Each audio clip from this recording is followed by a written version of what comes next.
What's up, filmmakers? I'm Rachel Janetti, I'm Tom Kowalski. and you're watching or listening to Everyday Filmmakers. How have you been, Tom? I'm not gonna lie, I've been very tired this past week. I can relate to that, definitely. It's getting towards midterms here. We're both seniors. We're not streaming live from the University of Buffalo, so it's been a few weeks, certainly. You know, I was told that senior spring is like the slack off time for in college, and I feel like I've been lied to because I am so busy. Somehow, every other semester, I've taken 19 credits. This semester, I'm taking 16, and I am more tired than I've ever been. Congratulations, what an accomplishment. Yeah, I have filming every morning at least at 5, if not 9:30. Oof. Life of a filmmaker, honestly. Have you had any exciting developments over the past week? Not particularly, no. I've been editing some stuff. I've been looking at some stuff. I've been thinking about writing some more stuff. You know how it goes. Yeah, very Thinking about a lot of stuff, not very actually doing it. conceptual. Yes. This week I applied to a film festival here. It's called Baird Point with my film that I made last semester. I also applied for, I believe it's like the Television Academy Foundation, their networking event. Oh, the summit. It's called the College Television Summit. But Very yeah, interesting, that's what I very applied interesting. for. But Lean this back one. week we watched American American Psycho. Psycho. It was an interesting movie. I didn't expect it to end that abruptly, but I kind of liked it. Right. I was kind of expecting it to be more of a midsummer kind of gore, but this was very tasteful. I've never seen Midsummer. What do you mean by Midsummer? Can you elaborate? Well, you know how on like Criminal Minds they show like the I've entire. never seen Criminal Minds. Have you seen NCIS? No. The silence is so loud right now. Okay, so you know on an autopsy table when they like open up the body, Yeah. that. Okay. Imagine that with a hammer though, Oh, gotcha. Okay. but like on a television screen. Okay, still making sense. I get the picture. All right. Yeah, Okay. with also a cult. Okay. There we go. Now it's all making sense. All right. American Psycho was very interesting. What did you think about it?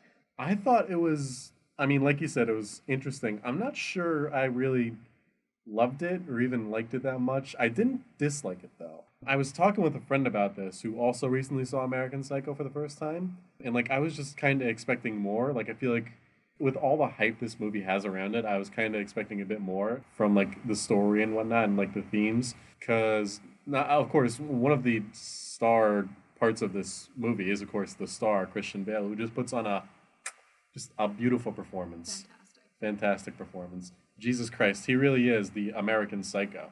That was my favorite line in the movie, by the way. He is very interesting in the way he like carries himself throughout the movie. I feel like it's such a subtle progression through the levels of madness, I want to say. I think that part was done extremely well. I think it's meant to be confusing. It's kind of meant to be Fight Club-esque Right. in its message, in my opinion. But of course, that might be the film major in me diving too deep into that. But I know No, it is I- a cult classic, and Yeah. there are many people who dispute the ending and dispute what it means, Right. really. I think I want to talk first about his admittance throughout the movie. Like, he does it, like, in the first scene, he admits to murdering people. Mhm. And at first, you as a viewer are like, what? And then you kind of move on because all of his friends talk so fast. Right. So, what does that mean? What to you do you think his admittance in just normal conversation means? It's almost like he wants people to find out about his kind of condition, sort of, because like the way it's sort of portrayed in the film, I believe it's kind of like a sexual desire for him, sort of like if you know what I mean, where it's like something he really wants, but by the end of the movie, it's kind of implied or shown or some form explained to the audience that he really hasn't really done anything like that. It's really just a fantasy in his head still, much like a lot of like the sexual fantasies some people may have. Basically, I agree with that thought. I also think it is. I wrote it down here. I have about 6 pages of notes. I also have a decent amount of notes here Yeah, too. Basically, the ignorance of others when he's admitting his deeds makes him mad.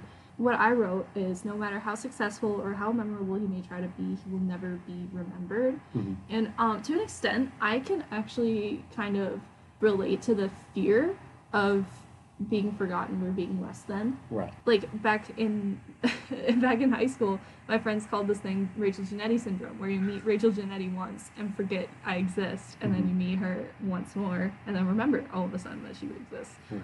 His version of coping with that is to try to trample everybody that did him wrong rather than just try to make himself memorable. He has to make himself memorable, and through that he has to put others down.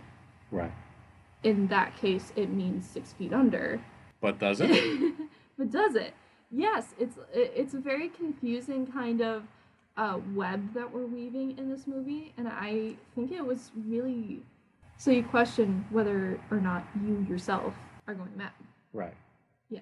That's one thing I would like to talk about real quick, actually, with the ending. So I know that the filmmakers directly said that they wanted to keep it ambiguous on purpose, but I'm not sure how I feel about that because so I had to look up kind of like the ending explained to this movie because I'm stupid also. I did not look it up. Do you want me to kind of?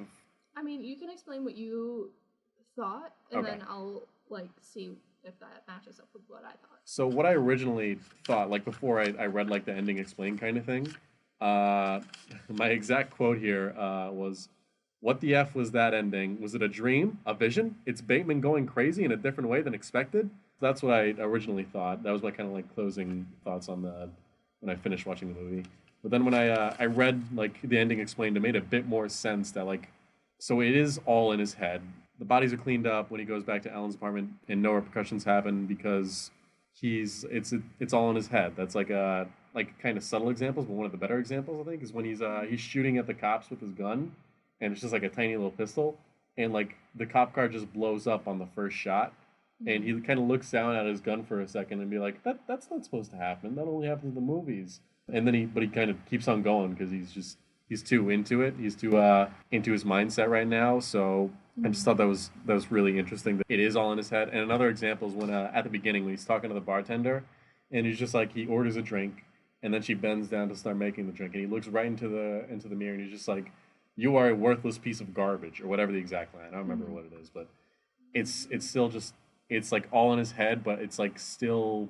I feel like the filmmakers are too subtle about it, and if you're too subtle about it, then I feel that's not the best way to tell a story if I have to look it up afterwards. But remember, I am also stupid. I think that they did well with the actors that they had, especially like Reese Witherspoon is literally amazing. Can we talk about that breakup scene? It's literally Legally Blonde. It's literally the exact scene that she did in Legally Blonde. It is hilarious. I've only seen Legally Blonde the musical. I've not seen the movie. Okay, let's put that on the list. Okay. You need to watch that. You need to watch that. But she is such a perfect actor for that character because she can do it so well, and I feel like that's another character that kind of goes unrecognized, especially in this movie, because I didn't even know she was in this movie at first until she showed up, and I was like, wait a second, that's Elle Woods. I think when he's admitting to his crimes, you know how he's crying, it's his first like show of emotion the entire film. Like he never showed any other emotion other than the ones that he uses to manipulate people, often blonde women. Yeah. He admits that he killed these people and even ate some of their brains. Gross, but like, you know, he's crying that he might be caught and that no one's gonna recognize him. Right. Not that he's actually sorry. Right. But also, something I just thought of, what about the fact that, I'm trying to find the words here, there is that other man that he is competing with, that he kills first in the movie, Paul like that we see. Yeah, Paul Allen.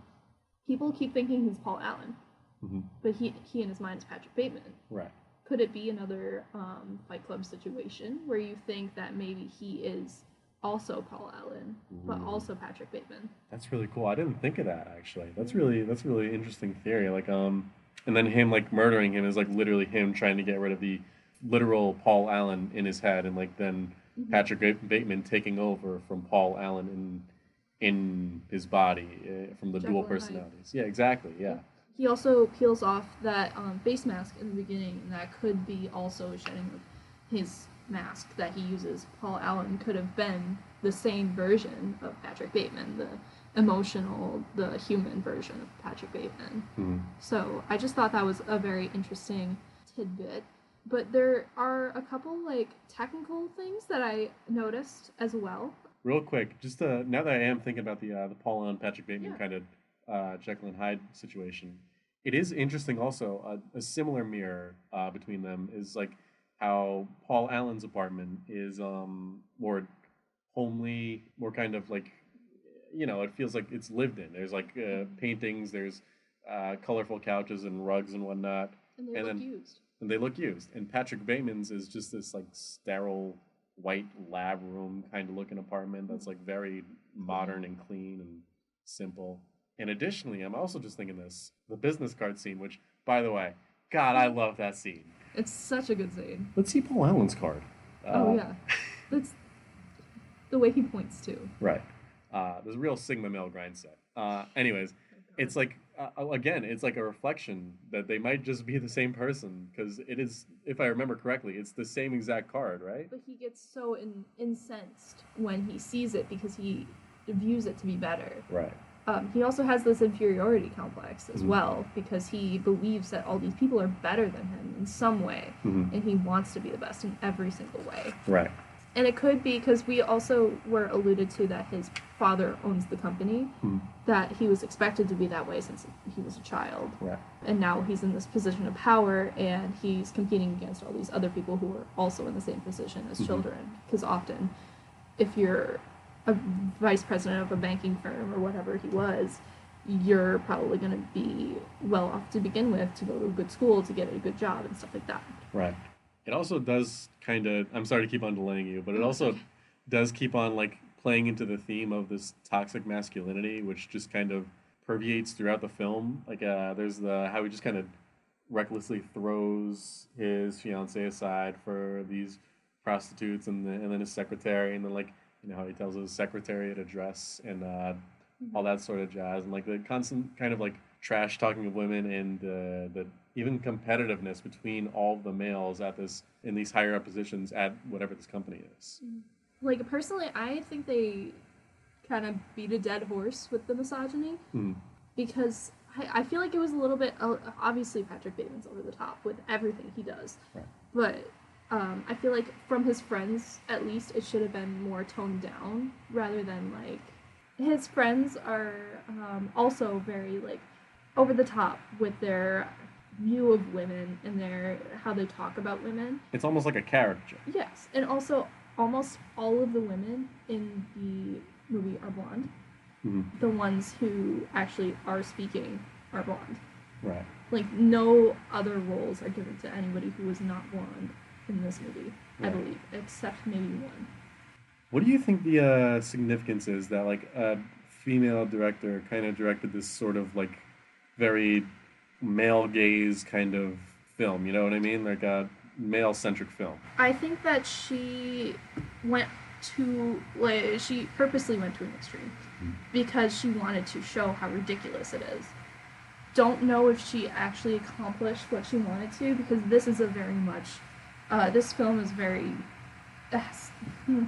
well, this film has like a very big male gazy. Well, yes, but also its fan base is very male, and it's usually millennial male men, obviously, because they were young when it was released. Right. I wrote "ugh" in a few points in the script because of what he said, and I guess that was the point.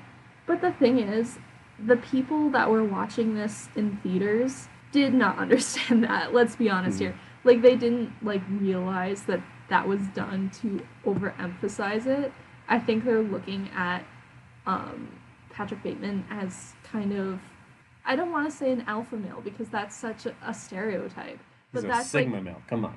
no, but because he's viewed as this rich, powerful person who has all this power over women and men, and who exerts his power through murder. So he's almost like an anti-hero in this film. Mm-hmm. And I don't know how I feel about that. I feel like they went about it wrong because I get the anti-hero. We have it all the time, even back to Shakespeare. I don't know. I feel like it went a little bit too far in the misogyny because I feel like it kind of leaned into it. Would you like to get back to? I know you're mentioning production before I kind of like cut you Yes. off. Would you like to get back into that? Oh yeah, totally. So actually, in the first office scene, I liked the shaky follow shot, but then we moved into when he was taking his coat off when he first got to the office. There was a lav mic mistake, at least in the copy that I saw, where you can definitely hear the rustling over the mic and stuff like that. And I didn't think, because I looked at the budget, it was $7 million for this film. That's like relatively small, right? It's relatively small, but Even like for the time. in 2000, I feel like it would have, like, you could have reshot that with a boom mic rather than a lav mic. Right. You know? I think so. I can't remember the specific scene you're talking about, but I know like there was kind of like this. It was a shuffle. It was annoying, and I couldn't stop thinking about it for the rest of the film. Right. But yeah, there was that, and I feel like that was the only thing that I noticed as a mistake, because like a lot of times I will look at the background actors as well, and I'll see who's like looking into the camera lens or something like that. I did think I saw Winona Ryder at one point, but I don't think it was actually her. Winona Ryder? Yeah, I don't know why, because it was the one brunette woman that I saw in the entire film. And she, like, walked through in one of the club scenes. And I was like, that's weird. Right. Every other woman here is blonde. Right. So, I thought she was going to be an important character. Didn't even she notice. Just walked by. I didn't even notice the blonde theme throughout the film. That's interesting. I didn't notice that. Yeah, yeah. And also, there's, like, these close shots to the cards, the business cards. I enjoyed those. I thought they were a little dark, but they were pretty well lit for what they were in 2000. This is like 22 years ago at this point. So, 22 is the same age as this movie. I don't know about you, but I'm feeling 22 in a few months. Me in a week. Also, have we ever explained why Reese Witherspoon was holding a pig in the Christmas scene? I thought he was going to kill it. I thought he was too. I think that was more symbolic, honestly. I think that was more just like one, he hates like dirty things. He says during the film he only feels greed and disgust. So I feel like that's, pretty symbolic because, when we think of like a kind of a caricature for like a big old businessman, we think of like a fat pig, a quote unquote capitalist pig, if you will. So that could probably be just a little bit of symbolism. I thought it was a bit kind of heavy-handed. I feel like it could have been more like I don't know, like a stuffed pig or something. Maybe even like a painting on the wall or something. That maybe that'd be a bit better. I feel like it was weird that they just introduced the pig with no further context. You're right about that. No resolution. Yeah.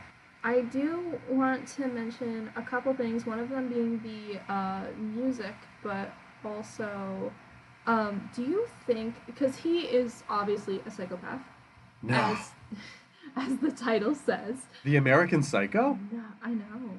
Shocker. But do you think, because like there are people who are actual diagnosed psychopaths. That doesn't mean that they are murderous villains. Right. We should just preface that. We are talking about a character who was written in 2000 before any, like... leaps in mental health were really made. Yeah. The issue with being... I know that sociopath in recent years has become like a kind of buzzword as well. People calling people sociopaths just because they don't feel like that much empathy on a certain subject. That's not what you should do. Don't self-diagnose. I feel like we should get that out of the way as well. Right. Do you think it's harmful for people with this particular disorder to have this movie around? I don't know. I mean, I guess potentially, because I can't imagine, your mental illness being treated as this kind of like comedic thing to be portrayed in a movie as like a very helpful coping mechanism. But I'm also not a psychologist. I've not really delved too deep into it. I imagine it's not very good for them, but I also imagine there's not too many psychopaths out there watching the movie. Yeah. Um, by definition, by Oxford Dictionary, person suffering from chronic mental disorder with abnormal English or violent social behavior. So it could be a range of things Mhm. to be a psychopath. So, like, I don't know, honestly, because, like, this is almost a caricature Right. of a person. The way he progresses is that in the beginning, he's aware that he is a psychopath. He is Right. aware that he is not normal. And that's the case for many people who have mental disorders. They are aware that something is wrong, but they don't realize it in the moment. Right. Yeah. So this internal monologue that he's having, I also have issues with the narration at the beginning and the end. Kind of annoys me when movies do that. You digress. I digress. The thing is, he does show emotions throughout this, and those emotions are only aggression. And I'm not a psychologist. He also does show fear at the end, like in fear that he's going to be actually caught. Yeah. I feel like it's almost a caricature of someone who is suffering with mental illnesses, but then again, all of these movies about murderous people basically are. So that brings in a whole other conversation that we won't get into right now because we only have like 30 minutes. Right. Yeah, it's just an interesting topic to talk about, and it's important to talk about because people do suffer with mental illnesses every day, and I know many people who actually suffer with mental illnesses. Right. I mean, the film is almost at times treated kind of like comedically, even. Like I think even on Wikipedia, it's like they classify it as like a psychological thriller / black comedy. Yeah. Because like there's some funny moments in there. The scene where he kills Paul Allen with the axe is just like, that's kind of funny. I'm not gonna lie. You like Huey Lewis in the News? You like Huey Lewis in the News? Are you wearing a raincoat? Yeah, I am. And then he does the thing. It's just like I think that was the exact moment actually when he said yeah and then smack. That was the moment where he plummeted. Like that's where he broke. Because like if we're going on our theory that they're the same person, that's when he killed the same version of himself. And then that's also when the admittance in normal conversation started back up again. Even to the end where we're kind of spoiling it here, his lawyer doesn't even believe him. Right. His confession meant nothing, and he said, and I quote, "I want my pain to be inflicted on others. I want no one to escape." And then they just said, nah. Well, basically. To kind of build off that, I know we talked about this at the beginning, but I have it actually written down here more, eloquently than I said. So what I think the ending is trying to say is that existence is kind of meaningless for Bateman, because if he never actually committed the crimes, he can't really satisfy his urge for blood, and he must live in quiet suffering for the rest of his days. It's kind of a sad existence to not be able to partake in your pleasures, I guess, even if those pleasures are, murdering people.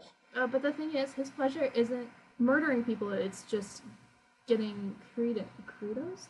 Credit? Yeah, credit. But the thing is, his pleasure doesn't come from murdering people, it's getting credit for the murders. And that's the thing that's never going to be satisfied. Right. Anyway, that's a wrap for today, but do you want to announce our next film? Yes, for our next podcast, we will be watching Eternal Sunshine of the Spotless Mind, starring Jim Carrey. It is once again a film neither of us have seen. I know your roommate is a big fan of it, though. Oh, yeah. Jenna is the biggest fan of it. I think it is her favorite movie, and she is outraged that I have not seen it, and so is Davis. So, yeah, I'm very excited to see this. Yeah, I'll be interested to see it as well. I've heard very good things over the years. Yeah, definitely. So it's time for us to leave you guys, and our set is shutting down for the day. That's it. That's it. All right, and cut.